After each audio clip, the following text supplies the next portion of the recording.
ಎಲ್ಲರಿಗೂ ನಮಸ್ಕಾರ. ಇವತ್ತು ಬ್ರೆಡ್ ಬೈಟ್ಸ್ ಮಾಡೋದು ಹೇಗೆ ಅಂತ ನೋಡೋಣ. ಈಗ ನಾನಿಲ್ಲಿ 4 ಬ್ರೆಡ್ ತೊಗೊಂಡು ಅದ್ರ ಸೈಡ್ ಎಡ್ಜಸ್ ಎಲ್ಲ ಕಟ್ ಮಾಡಿ ಇಟ್ಕೊಂಡಿದ್ದೀನಿ.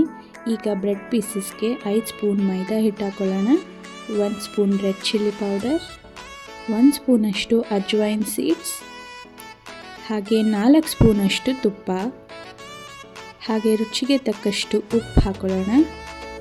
ಈಗ 1 ಸ್ಪೂನಷ್ಟು ಗರಂ ಮಸಾಲ, 1 ಟೇಬಲ್ ಸ್ಪೂನಷ್ಟು ಆಯಿಲ್ ಹಾಕಿ ಚೆನ್ನಾಗಿ ಮಿಕ್ಸ್ ಮಾಡ್ಕೊಳ್ಳೋಣ. ಈಗ ಸ್ವಲ್ಪನೇ ನೀರು ಹಾಕ್ಕೊಳ್ತಾ ಚಪಾತಿ ಹಿಟ್ಟಿನ ಹದಕ್ಕೆ ಕಲಿಸ್ಕೊಳ್ಳೋಣ. ಅದನ್ನು 10 ನಿಮಿಷ ನೆನೆಯಕ್ಕೆ ಬಿಟ್ಬಿಡೋಣ. ಈಗ ಹಿಟ್ಟು ನೆಂದಿರುತ್ತೆ, ಸ್ವಲ್ಪ ಚೆನ್ನಾಗಿ ನಾದ್ಕೊಂಡು ಉಂಡೆಗಳಾಗಿ ಮಾಡಿ ಇಟ್ಕೊಳ್ಳೋಣ.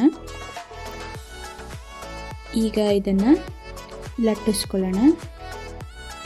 ಇದರ ಥಿಕ್ನೆಸ್ ಹೇಗಿರಬೇಕು ಅಂದರೆ ಚಪಾತಿಗಿಂತ ಸ್ವಲ್ಪ ದಪ್ಪನಾಗಿರಬೇಕು.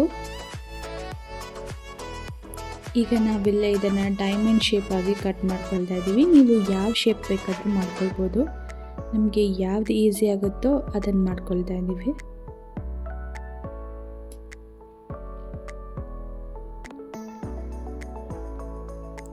ಈಗ ಇದನ್ನು ಎಲ್ಲ ಒಂದು ಪ್ಲೇಟಿಗೆ ಎತ್ತಿಟ್ಕೊಳ್ಳೋಣ.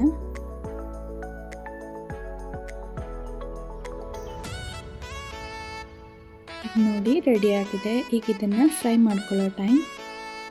ಒಂದೊಂದಾಗಿ ಹಿಟ್ಟಕ್ಕೆ ಹಾಕ್ಕೊಳ್ತಾ ಫ್ರೈ ಮಾಡ್ಕೊಳ್ಳೋಣ.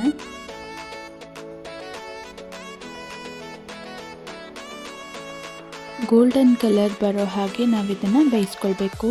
ಈಗ ಆಲ್ಮೋಸ್ಟ್ ಗೋಲ್ಡನ್ ಕಲರ್ ಬಂದಿದೆ. ಈಗ ಇದನ್ನು ತೆಕ್ಕೊಳ್ಳೋಣ.